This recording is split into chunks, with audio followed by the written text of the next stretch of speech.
தங்கள் திருவடியில் எப்போதும் நான் நிலை பெறுதல் எப்படி? இதுதான் கேள்வி. தங்கள் திருவடியில் அப்படின்னா என்ன? திருவடினா பகவானுடைய பாதத்துல எப்போதும் நான் நிலை பெறுவது எப்படி? உங்களுடைய பாதத்திலே எப்பொழுதும் நான் இருந்து சரணாகதி அடைவது எப்படிங்கிறது போல இந்த கேள்வி இருக்கின்றது. பகவானுடைய பதிலை பார்ப்போம்.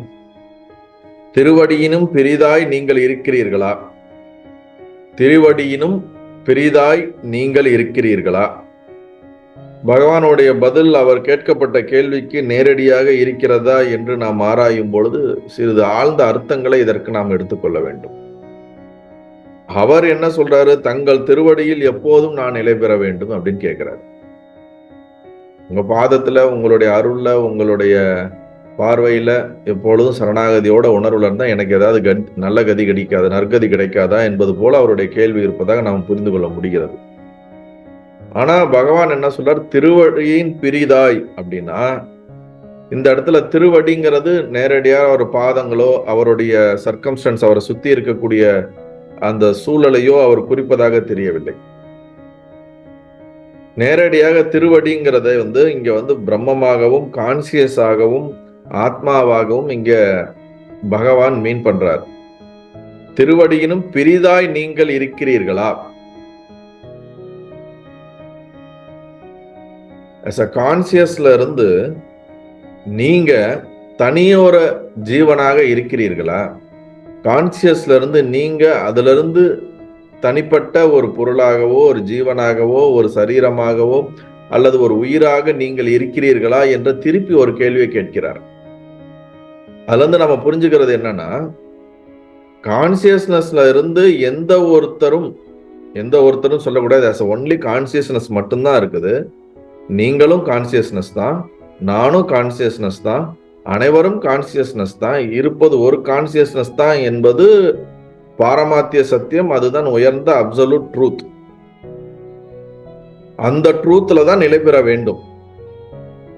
இவர் என்ன கேட்கிறாரு? தங்கள் திருவடியில் அப்படிங்கும் போது பகவான் அந்த திருவடியை எதை மீன் பண்றாருன்னா, கான்சியஸ்னஸ் மீன் பண்றாரு. நீ எப்பொழுதும் கான்சியஸ்னஸ்ல தான்ப்பா இருக்கிற, அதுல இருந்து உன்னால பிரியவே முடியாது. நீ இப்பயும் சரி எப்பொழுதும் அதுலதான் இருக்கிற, நீ அதுல இருந்து வேறுபட்டதாக இருக்கிறாயா, நீ அப்படி எதுவும் நீ நினைக்கிறியா அப்படின்னு திருப்பி கேள்வி கேட்கிறார். உடனே அந்த நபர் என்ன திருப்பி பதில் கேள்வி வைக்கிறார்னா, அவ் அபேத பாவத்தை பெறுதல் எவ்வாறு? அவ் அபேதம், வேதம் என்றால் 1, 2, 3, 4 என்று பிரித்து பிரித்து பார்க்கக்கூடிய அந்த மாதிரியான ஒரு விஜுவலைசேஷன். இப்ப நீங்க வேற, நான் வேற, போன் வேற, லேப்டாப் வேற, வீடு வேற, சேர் வேற, இது எல்லாத்தையும் பிரித்து பிரித்து பிரித்து ஒவ்வொரு வஸ்துக்களையும் பிரிக்கின்றோம், ஒவ்வொரு மனிதர்களையும் பிரித்து பார்க்கின்றோம், ஒவ்வொரு உறவுகளையும் பிரித்து பார்க்கின்றோம்.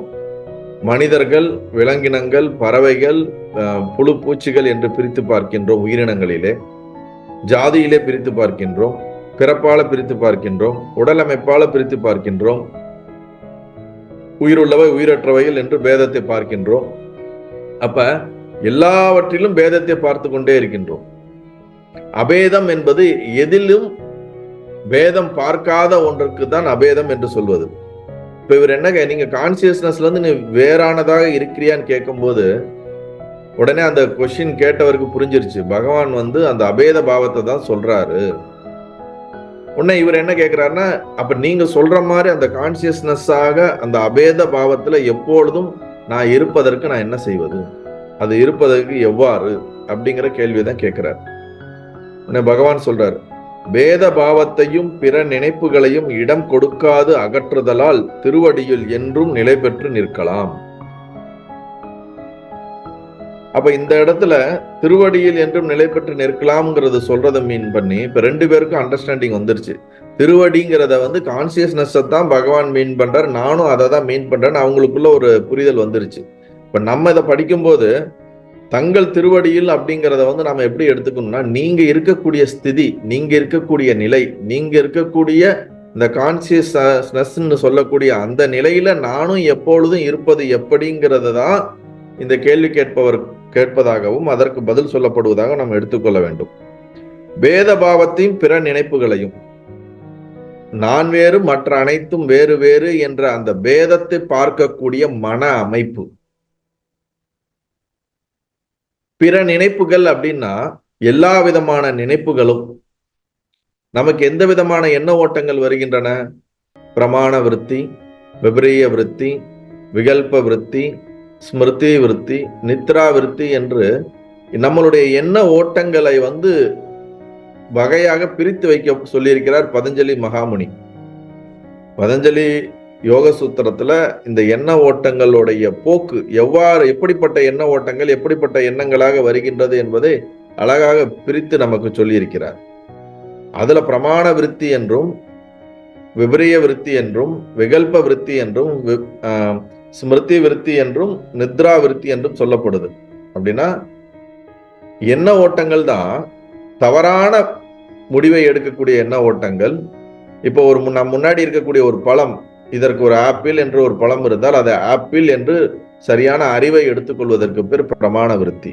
அது ஆப்பிளுக்கு பதிலாக ஆரஞ்சு அப்படின்னு நாம எடுத்துக்கிட்டோம்னா அது விபரீய விருத்தி. அது ஆப்பிளே கிடையாது, இது ஒரு விளையாடக்கூடிய ஒரு பால் அல்லது ஒரு பந்து என்று நாம் எடுக்கும்போது அது ஒரு கற்பனையாக வேற ஒன்றாக கற்பனை செய்து கொண்டே போவது, அது பழமே கிடையாது, வேற ஏதோ இருக்கும் போல இருக்குங்கிறது விகல்ப விருத்தி. இல்ல கடந்த காலத்துல நடந்த நினைவுகளை மீண்டும் மீண்டும் இப்பொழுது நினைத்து கொண்டே இருப்பது ஸ்மிருதி என்றால் பழைய மெமரிஸ்.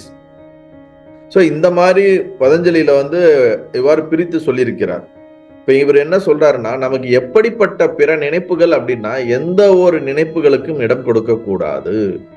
இவை அனைத்தும் பேதம், இவை அனைத்தும் ஏற்ற இறக்கம், இது நிறை குறை அப்படிங்கிற பாவம் இல்லாம தேவையில்லாத எந்த எண்ண ஓட்டங்களுக்கும் இடம் கொடுக்காமல் அதை நீக்கி நேத்தி நேத்தி என்று அதுவல்ல என்று அவை அனைத்தையும் நீக்கும் பொழுது, மனமானது எண்ணங்கள் இல்லாமல் இருக்கும் பொழுது, எண்ண ஓட்டங்களிலிருந்து விடுபட்டு இருக்கும் பொழுது, பேத பாவனையில் இல்லாமல் இருக்கும் பொழுது, நேச்சுரலாக நான் என்ற இந்த உணர்வானது அந்த கான்சியஸ்னஸ் அப்படிங்கிற அந்த நிலையிலேயே நிலை பெற்று இருக்கும்.